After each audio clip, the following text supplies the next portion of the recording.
Now, for the next talk, we will be learning about the state of email security in 2015, which is an important topic, as you all know.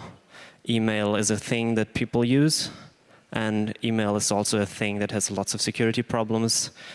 And our speaker today will be Zakir, who you might know as the developer of CMAP, which is a thing that allows you to map lots of beautiful IP addresses. And I think more recently he was also involved in LogJam, which is another security nightmare in its own. So please welcome Zakir. Thank you.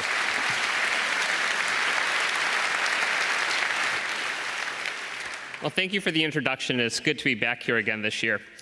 So I mostly want to look at today, how is your email protected? When we talk about email security, I think the first thing that comes to a lot of people's minds is PGP or S-MIME, these end-to-end encryption technologies. But the reality is a minuscule amount of email is actually encrypted using PGP. And even if you are using PGP, all your metadata is still sent in the clear.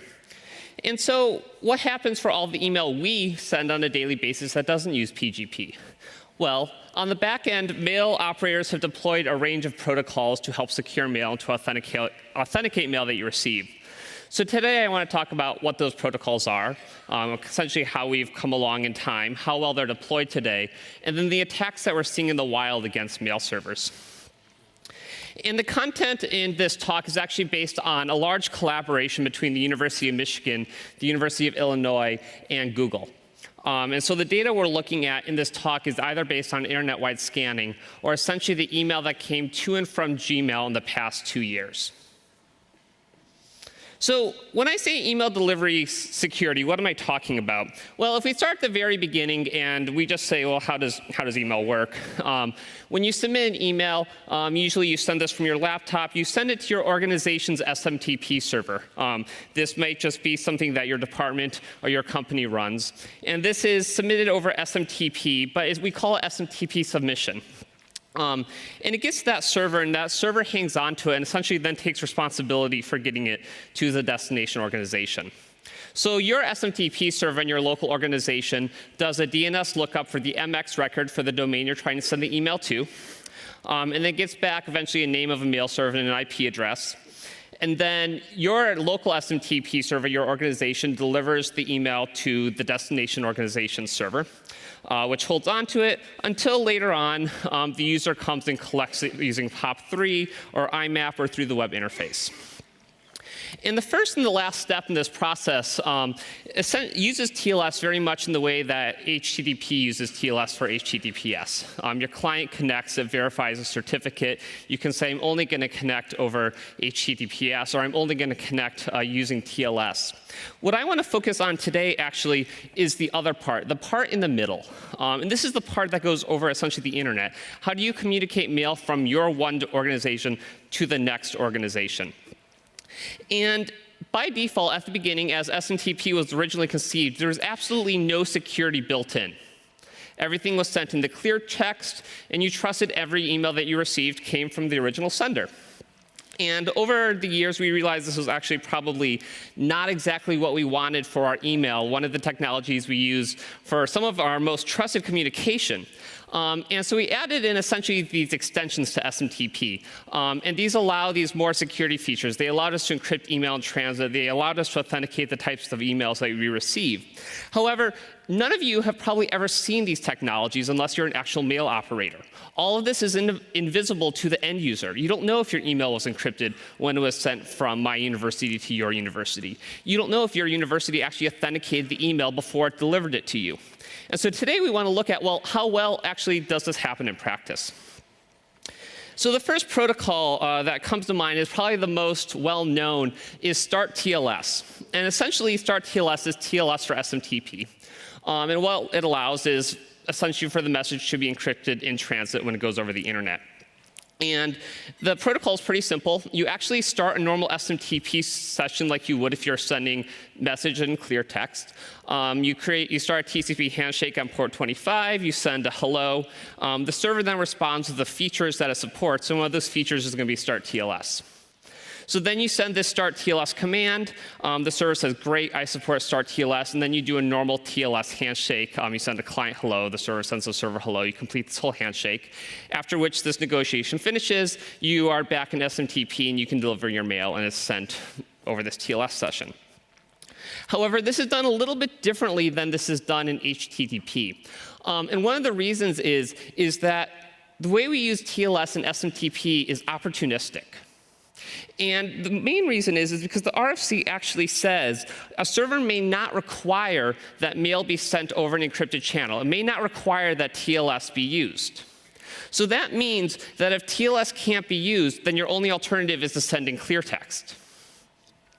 So because of this, servers do not validate any destination certificates. They get this certificate, and they essentially discard it. They don't really look at it, because if they looked at it, they realize they don't like it, it's expired, then the alternative is to send the message in clear text, which is really not any better than just sending the certificate over an encrypted channel that's using an expired certificate. So at the end of the day, nobody validates any certificates, and because of that, essentially, nobody really provisions any certificates. People will just create a self-signed cert, and everyone will trust it, and no one is the wiser at the end of the day. And in the end, we aren't in the position to essentially require start TLS from all servers, because so many don't support it yet. And we'll get into this a little bit later when we look at data. But it's actually even more complicated than that, because even if 100% of servers supported start TLS, there's still an additional layer of essentially redirection within SMTP. And that's because, unlike HTTPS, when you go to a domain, you get an IP address right back. When I say I want to send an email to gmail.com, I go and I do this MX record lookup for gmail.com. And I essentially get back a list of names. And this might be like smtp.gmail.com. And then I go and I do a second DNS lookup for what is the IP address for smtp.gmail.com. And eventually, I transmit mail to that IP address. So you'd say, well, what do you put on the certificate? Well, you have two options. You could put the name of the actual SMTP server itself, smtp.gmail.com, or we could put the actual domain, gmail.com. Putting the name of the server itself doesn't actually really do anything for us. Because if you were being man in the middle, if you were being attacked, when you went to request the name of this MX record, essentially your DNS server would lie to you. The attacker would provide you a false name, and then you would go ahead and use it. And your certificate would match the false name, but it would still be provided by the attacker. And so the alternative, on the other hand, that makes, I think, more sense to all of us offhand as well, put the actual domain itself. Put gmail.com on the certificate on the mail server, and then we know we're connecting to the real server. But a huge number of people essentially delegate their email out. These are the mail providers for the top 1 million domains, the Alexa list. And approximately 25% of these actually delegate their email out to someone else. And so all of a sudden, if Gmail needs a certificate that's going to match the domain of the email you're sending to, all of a sudden it needs to have a certificate that matches 16% of domains on the internet, potentially. And it's not to say this is entirely infeasible, that we couldn't create a technology that handles this, that we couldn't create some sort of constrained certificate. But it's not immediately obvious how to do this today. There isn't an immediate solution where we can start to require start TLS. So if we start to look at data, this is essentially the amount of messages in and out of Gmail that have used start TLS. And we actually have made significant progress over the last 2 years. We're at the point where nearly 80% of messages that are outbound we're able to initiate connections for, and just over 60% of inbound connections initiate a start TLS connection.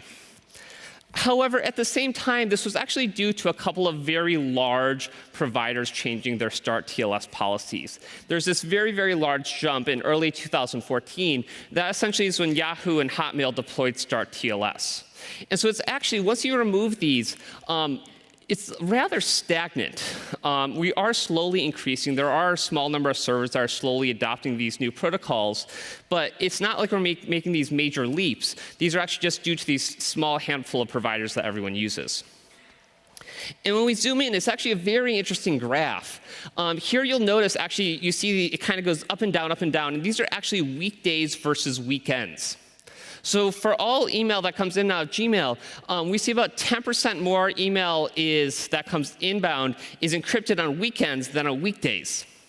And we suspect that this is because people go home and they use their personal email accounts. They send from their Hotmail account to their friends at Gmail, and then they go back to work during the weekdays, and the emails they send at work are actually less secure than all the personal emails they send on the weekends. As well, it's a fragile, fragile ecosystem. You see this big jump where we lose close to 20% of email being encrypted when Poodle came out, which, from as far as we can tell, is just because people panicked and they tried to disable SSL3, and they just disabled all of TLS. And this slowly recovered, and we started to encrypt email again. But this is not what we want to see. This is kind of a mess going on.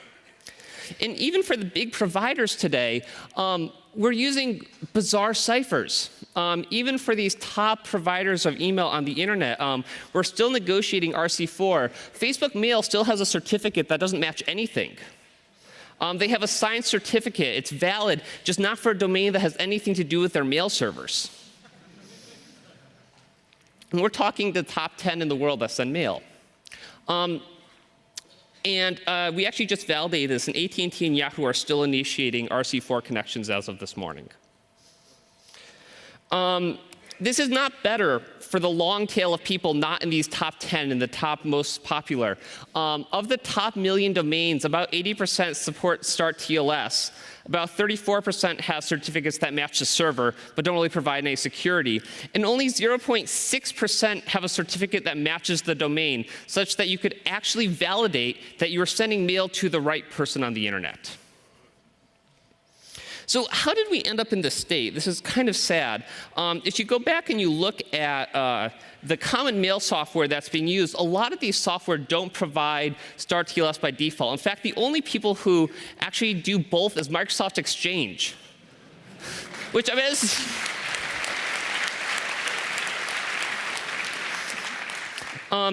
and there is some work to do default incoming Start TLS. You do need to generate a certificate. You do need to get this set up. But for outgoing TLS, there's really absolutely no reason that Postfix and Qmail are not initiating Start TLS connections by default. So at the end of the day, what this really boils down to is Start TLS is protecting against passive eavesdropping, but it protects against nothing else. It does not protect against any sort of active attacks. So let's say I'm an active attacker, and I want to disable Start TLS. What is the simplest way that I can eavesdrop on all these servers that use Start TLS? Well, the easiest stateless way of doing this is you watch for SMTP connections, and you see this Start TLS command, and you just replace it with a bunch of gibberish. And so I go and I say, hello, mail server, and what do you support? And you say, I support compression, and I support eSMTP, and I support XXXXXXXX. And the client says, great, I don't know what that is, I won't use it. And then it sends clear text mail. Now, the client could say, okay, I'm going to ignore that, and I'm going to send Start TLS anyway, at which point the attacker just replaces Start TLS with XXXX. It gets to the server, and the server says, I have no idea what you want from me.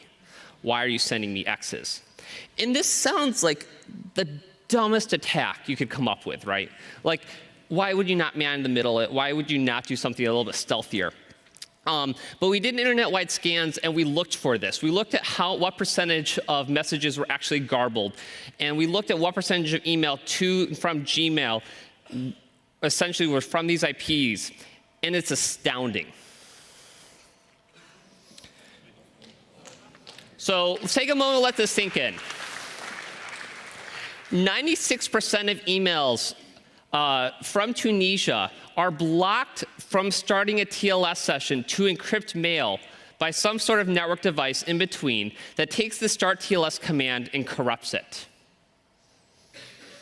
So these are the top 10 countries.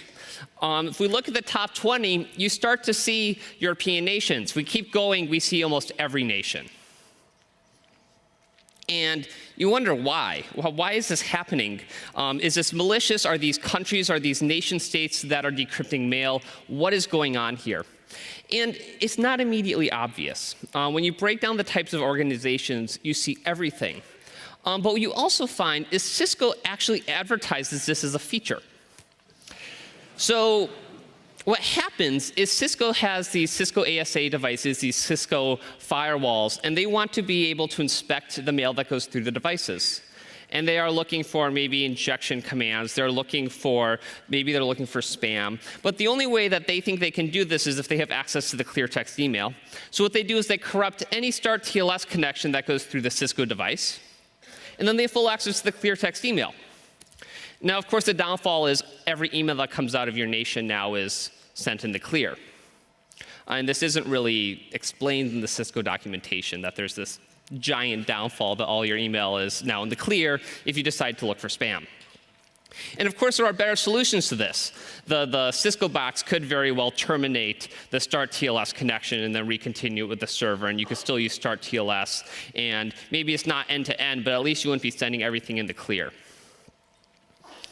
Now, the second way that you could also do this attack would just be to lie about what the mail servers are. So when I go to do my DNS lookup, I ask what are the MX records for this server, what is the IP address for this mail server, and because we know that no mail servers ever validate the answers, no servers actually look at the certificates to see, am I talking to the right mail server, there's nothing that actually prevents the DNS server from just lying and saying, oh, the mail server for google.com is actually to this IP address. And they own that IP address. And all the email, all of a sudden, they can redirect all the email through that host, and then they'll eventually forward it on to Gmail so that no one notices that the email went missing. But in the meantime, they've had access to all of the email content. So we again looked for this by essentially doing internet-wide scans for DNS servers. And we did these IPv4 scans. We asked every open resolver on the internet, what is the MX record and what is the IP address for the mail servers for gmail.com?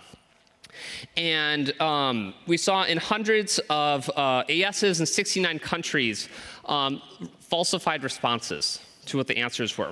And when we go back, we see that there's a small fraction. For all countries, it's about 1 out of every 10,000 pieces of mail that come to Gmail are from one of these IP addresses that's been falsified. But at the same time, this is a minimum or lower bound.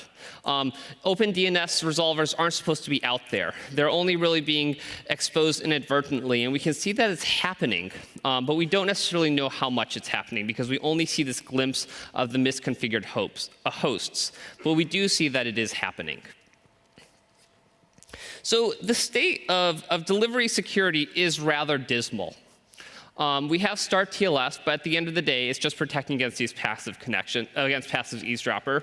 We know that active attackers are able to corrupt connections, and we know that active attackers are corrupting connections. So what about authenticating mail? So authenticating mail has had a lot more attention to it, and that's because we essentially want to prevent spam. And so there have been several different protocols that have been put out by mail providers that essentially allow a mail provider, when they receive a message, to try to determine if it was sent from the correct sender.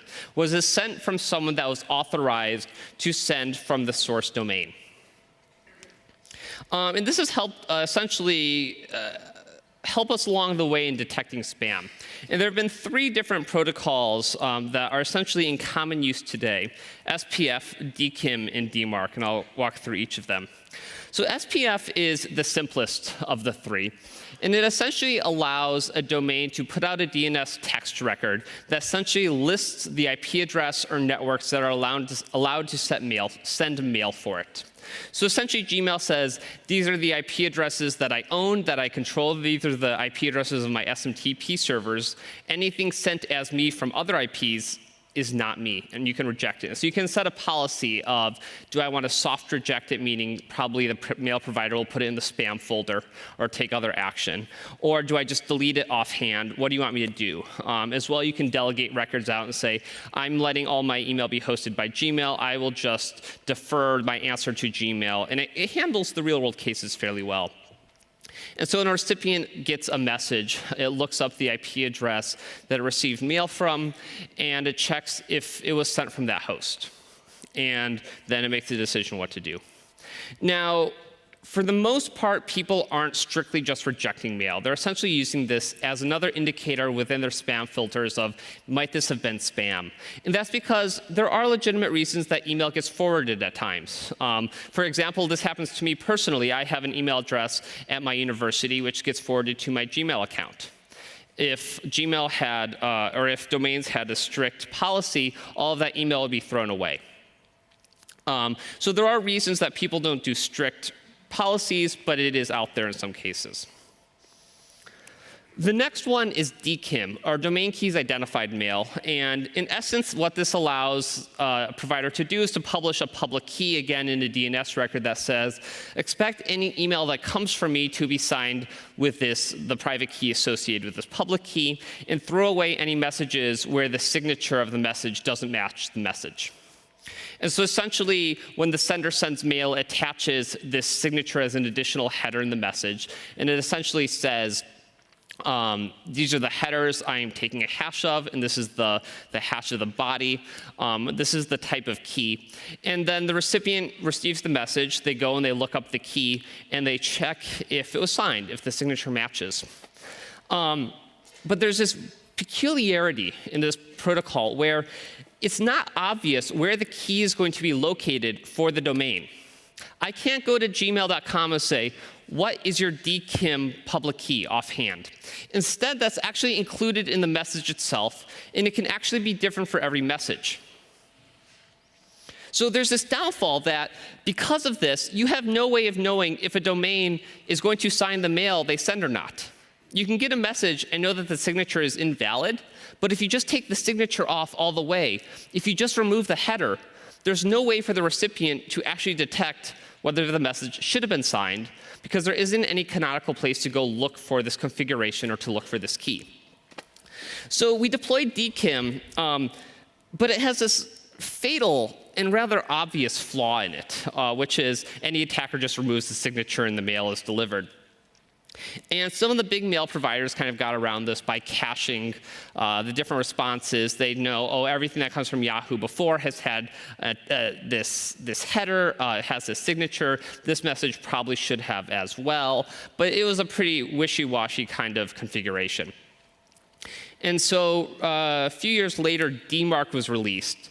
And DMARC essentially works with both SPF and DKIM, and it essentially allows the sender to publish a policy. It's allowed to put out this DNS record that says, expect every message sent from me to have a signature attached.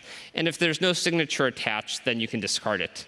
And this probably should have been originally published with DKIM when it originally came out, but it did not. It didn't come out until about, I think it was formally published within the last couple of years. So then a recipient checks the policy when it receives a message, and it sees does it either match the SPF record or the DKIM record, and for most parts, if one or the other is correct, then the recipient will accept the message. From Gmail's perspective, this is going rather well. Over 90% of emails actually authenticated with either SPF, DKIM, or a combination of both. There are very few messages that come through that don't have one of these headers attached or aren't from an allowed IP address. But this is very much dominated by a small number of very large providers. When you go and you look at the top 1 million domains, you see actually a very different picture. Less than 50% of domains have any SPF policy defined, and only about 1% of domains have a DMARC policy at all. Of those DMARC policies, only 20% actually say you should reject a message that doesn't match either the SPF or the DKIM signature. And for most of them, where it says none, what happens is that these messages are essentially returned to the sender. They're told back to the sender that we received this invalid message, and you should know about it. And so essentially, it's a policy for reporting. But very, very few people actually use these in real life. And that's just because the mail ecosystem is so complicated. Very few people use DKIM because sometimes signatures of messages change. In fact, anytime you send a message through a mailing list, you get that little footer at the bottom that says, this was sent through this mailing group, click on this link to unsubscribe. When that happens, the message is altered. The DKIM signature no longer matches. And because of this, if you have a strict DKIM policy, all of a sudden, no one in your organization can use a mailing list. For SPF, maybe your email's forwarded through someone else. Maybe it uses a mailing list. Again, at the end of the day, that email is rejected. And we very much have this mantra that email should always go through. We aren't willing to just lose email. And so all of these policies have ended up being soft fails. What happens is messages get marked by spam filters, and these go into being essentially another parameter, another variable that's calculated to determine whether the spam score for this message is too high. And slowly, in the last year or so, people have started to use reject policies, but there are still very, very few overall.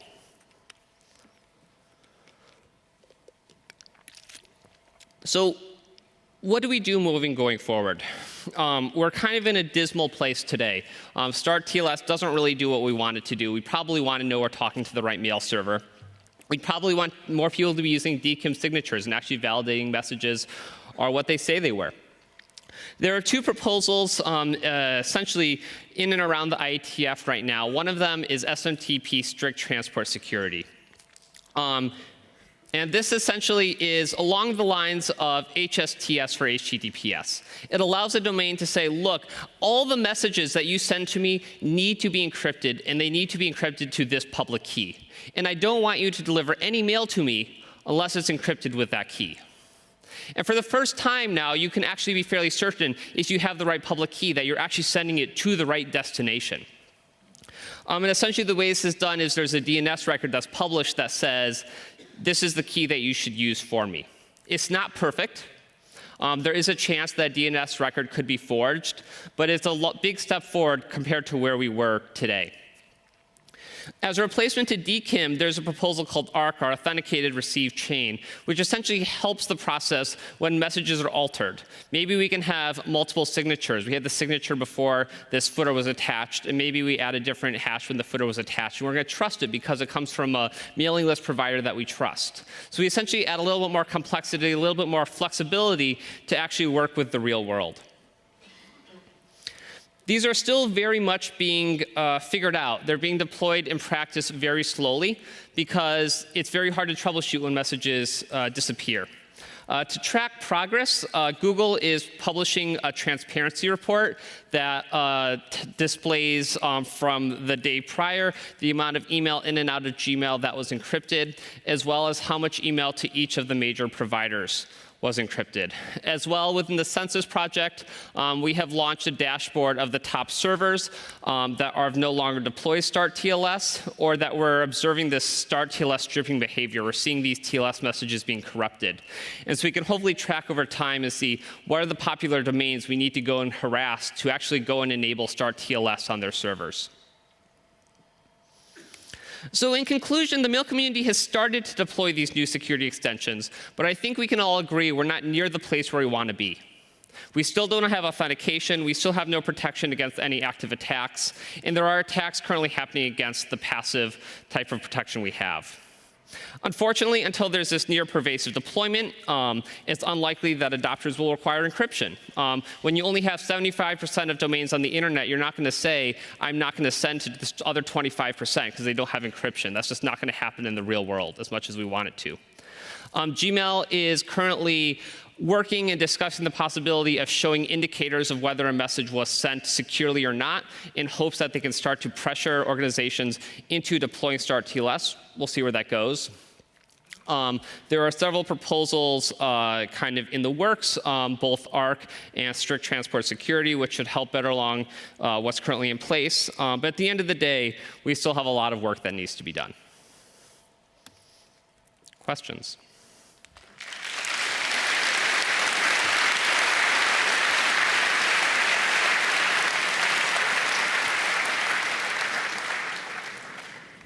As always, for the questions, just line up at the microphones. I will call you when you can ask a question. If you're on the stream, go on ISC, go on Twitter, and ask our Signal Angel.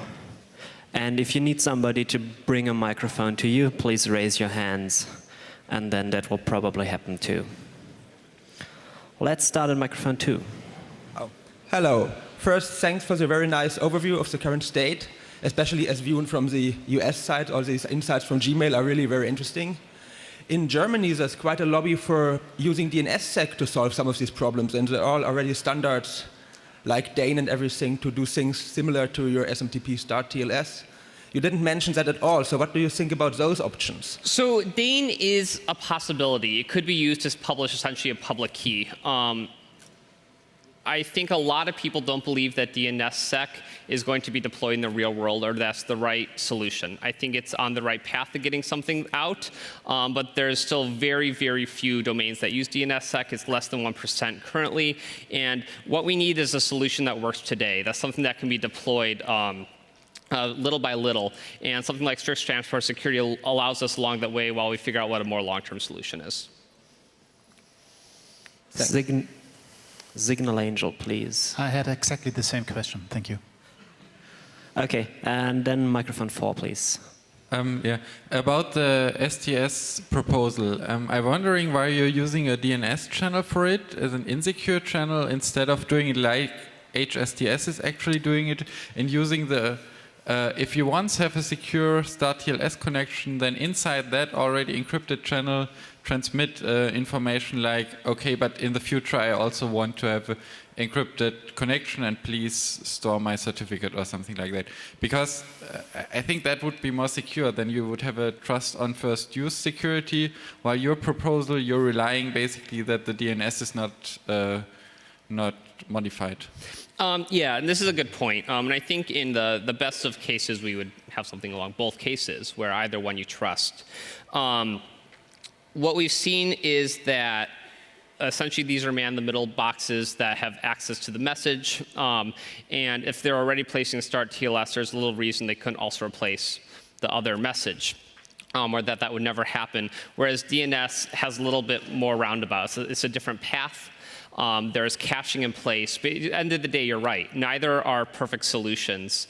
And I personally would like to see both happen. Number 1, please. Hello, Vladimir Dubrovin, mail.eu. In your research with Google, you count things like certificate validation and support for outdated ciphers. But as we know, start TLS only protects against passive attacks, and actually certificate validation adds nothing. So the question is why? I'm not quite sure if I follow. Why are we not validating certificates, or why are we not doing what? Active, because actually accepting invalid certificate and not checking for outdated ciphers allows you to keep a connection encrypted. True.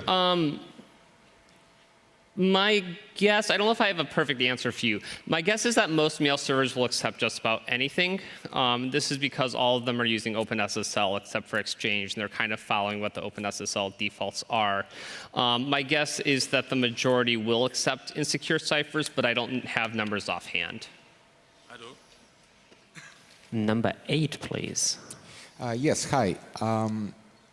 It seems that the big email providers are more and more moving towards a gated community approach, more or less. Looking 5 or 10 years ahead of us, is there any hope for decentralized email, basically hosting your own email server, or that's pretty much dead at this point?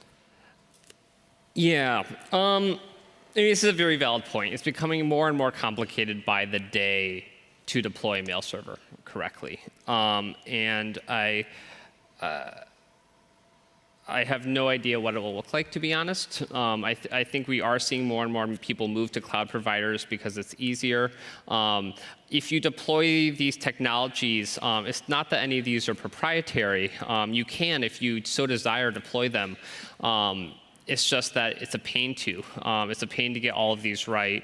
And that's one of the things that cloud providers do give you. So I suspect that we'll continue to see more people move to cloud providers, but there will always be that handful of organizations that still maintain their own mail servers. I was more going to say that even if you deploy everything correctly today, like DMARC, DKIM, everything, you still get blacklisted. And that's more of the problem, really, because it's not a technical issue anymore. It's simply the big providers don't want to deal with anything besides the top 10, and that's it. So I don't have much good information on that, to be honest. Number 4, please. On a slide moving forward with SMTP, SDS, and ARC, maybe I misunderstood it or it's slightly misleading, because as far as I understood, you were saying that HSTS offers public key pinning, which it does not, or are you saying that SMTP SDS offers public key pinning? Sure, it's similar along the lines of HSTS or HPKP. It's along those lines where you can pin a key. You're correct, HSTS does not pin a specific key, but I believe STS will be able to do that. Okay, thanks. Signal Angel, please. Isn't all the transport layer security only one step on the road to end-to-end? Yeah, I think in the perfect world, we would have end-to-end security. Every person here would be using PGP. But the reality is, it's not that easy. There's only a minuscule number of people that use PGP today. There are still some major challenges that stay ahead for PGP. Big mail providers are still running into problems of how do they detect fraudulent messages, how do they catch spam. Even in the case of PGP, a lot of your metadata is still in the clear. Who you're sending the mail to, who you're sending mail from, and the subject of the message are sent along with this encrypted body. And so really, I see this as an orthogonal issue. Until we have a good solution to end-to-end encryption, which we just don't today, and we don't have one in the foreseeable future, we do need to be essentially looking at both of these different sides. Number 2, please. Yes, I was wondering if you were looking into the privacy implications of those new technologies. Like, for example, if you have DMARC deployed at a small domain and send email to some other domain and then get a response from Google in a DMARC report telling you, okay, I got this one mail from there, so you know, okay, he's forwarding to Gmail. So we haven't looked at it, but it'd be a very interesting kind of avenue to go down. Number 1, please. Hello. Coming back to the SMTP SDS proposal, I'm the guy with the GitHub issue. I really don't like it. The main point is it might be very valid for large hosting companies like Gmail and Yahoo and Comcast and Microsoft, like the offers are. If you talk to any mail experts or to small operators, to universities, they won't deploy it because it needs out-of-band authentication over HTTPS anyway. So you need to set up a web server in addition to your MTA and have another party communicating with you. So I mean, that's nice for large hosting providers, but it's not for all of the small MTAs out there. Sure. I don't know what GitHub issue you're referring to offhand, but I can answer the question more broadly. DNS is already used pretty pervasively. It's what's being used for DMARC. It's being used for SPF. So it's not that people need to really deploy a new technology. There's potential to use new ones. And personally, I agree that there's no reason we couldn't have something along the way of HPKP or HSTS where your server communicates it, as well as through an out-of-band way through DNS. So ideally, I'd like to use something like TAG. An updated version in addition with an SMTP extension that would do something like HSTS for SMTP. Sure. And then have a TLS extension like TAG that has a proper key rollover properties as well. I mean, they basically just cache stuff and take it off DNS or out of a .well-known URL with out-of-band authentication, which kind of sucks, in my opinion. Yep, there's no perfect solution here right now. Yeah, I agree. Thanks. Internet, please. Maybe it's easier to move all these big corporations to secure email handling, but another nice thing would be to decentralize the email service, which solves other problems. Is there a combined way? I think these are orthogonal, again. These technologies are being used by both small providers and large. I think what we're seeing is that there may not be the expertise to do it with small providers, that we aren't seeing all the steps. But there isn't anything in the technology itself that would prevent that. I think you can debate whether having large email providers or small email providers are good versus bad, but I think that's a somewhat independent argument of this. Number 2, please.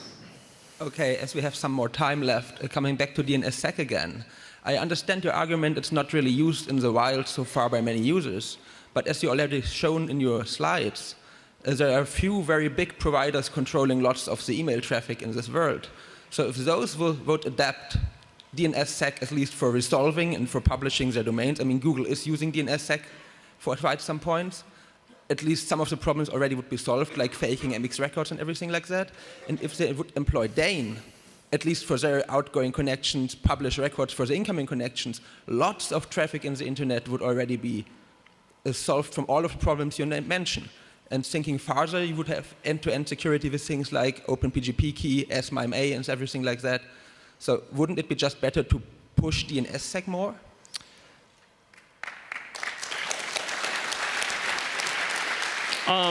Again, yes, DNSSEC is a technical possibility. I haven't seen many of the big providers use DNSSEC. It still requires all of the clients to still support it. And yes, it technically solves it, but I think we're seeing that DNSSEC is plagued with so many other issues technically that I think a lot of people in the world want to see a better solution before they push for widespread adoption. Okay, there are middle, large providers in Germany already using it and not having really big problems with it. So I mean, even if we go back and look at key sizes, I think from day one, a lot of people will argue that the technology has some flaws in it, that people ask the question, why is it even worth deploying? We're building a technology even on 1024-bit RSA keys that we know are probably going to be insecure in a matter of years, yet we're pushing for it to be used in the next couple of years. There's a question of, is this the right thing to be putting our effort forth? Again, yes. In the optimal world, we would deploy every technology solution possible. Everyone would use DNSSEC, and a better solution would come out at the end of the day.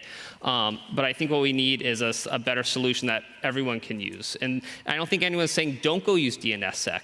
Nothing is preventing organizations from using it or from verifying it. It's really up to the organization whether or not they want to deploy DNSSEC for themselves. But I think what we've seen is that not a lot of people are deploying it. And what that says is that we need to look at other alternatives that might be easier to deploy. Yeah, but possibly it's also the reason that people like this talk mention all the old problems of DNSSEC, like these 1024-bit keys. These are basically solved. In a few years, we have new algorithms. They are already deployed, getting shorter keys, solving the packet size problem, everything. So DNSSEC is evolving. So I wouldn't keep it off the And I'd be happy to see where that goes. Okay, thank you. Do we have any more questions? We have astonishing 18 minutes left for Q&A. Go ahead, number 1. Yeah, you were mentioning that by default a lot of open source MTAs do not encrypt either incoming or outgoing mail. Are you participating in mailing lists to try to change that policy? So I have seen some attempts. I've seen links to emails. I haven't seen a lot of responses. I'd absolutely love to see that fixed. And if you know of the right people to talk to, it would be great to get in contact and work towards the solution. I think we'd all be better off if we saw that happen. Thanks. Just a quick reminder for the people that are leaving right now.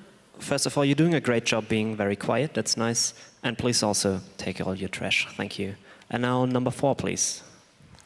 Yeah, so second question, as we have so much time. What if I set up my mail server now and, as you said, start TLS? We cannot really do anything about it because it's completely optional. What's your suggestion to what to deploy now, what to do now? Because apparently it's very broken. I mean, I cannot do anything about it, right? Or what's your point on that? Yeah. Okay. I mean, you're correct. I don't have a magic pill here that says it fixes these problems. It has been a slow deployment. We're still not in a good spot, and we have a lot of work to do. I would keep your eye out for these next couple of proposals, see where they go, watch them, support them. If your operator doesn't support TLS, talk to them. But yeah, as an individual operator, you're not in a great spot. So this is basically we're just waiting for new SMTP proposals and drafts that make it not optional, or Yeah, I mean, we're kind of stuck. I mean, I'm stuck just as much as you are. I mean, we've measured what the world looks like. We've brought this to light, and our hope as academics of kind of doing this measurement, of showing this is a problem, is to kind of help motivate those along, to help people say, look, this is something we need to be paying attention to. Having 80% of mail just not being encrypted is not acceptable. But it's the same as HTTPS and HTTP. It's going to take some time. It's going to take some time to figure out the right way of doing this.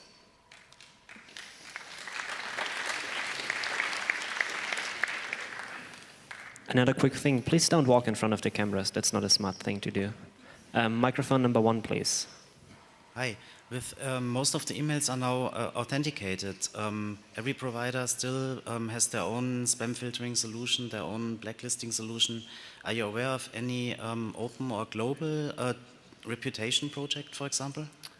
So I think there are some out there. I don't know names off the top of my head, but there are lists of IP addresses Spam House maintains, a set of these. Different providers present a set of these.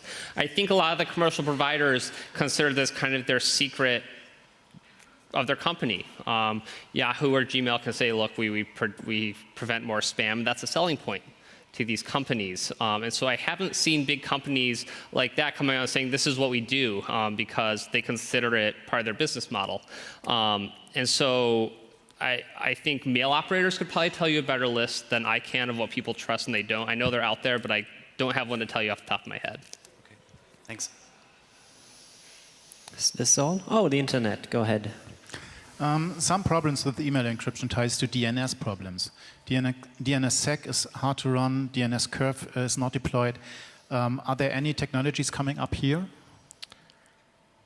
I know no more or less than everyone else does about the DNS space. I think we've talked about DNSSEC for quite a while. We still haven't seen massive deployments of it. It's a very split world. Some people are very much pushing for it. Some people are very much hating against it. I think in many ways that hasn't been resolved. There are some solutions to some of the problems. Some people say that DNS is not the place to solve this problem. That really, like as in the world with HTTPS, you want to have this end-to-end encryption that doesn't depend on whether DNS is broken or not.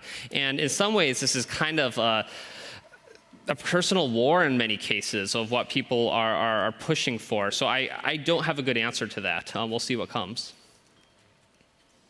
Microphone number 4, please. Hi.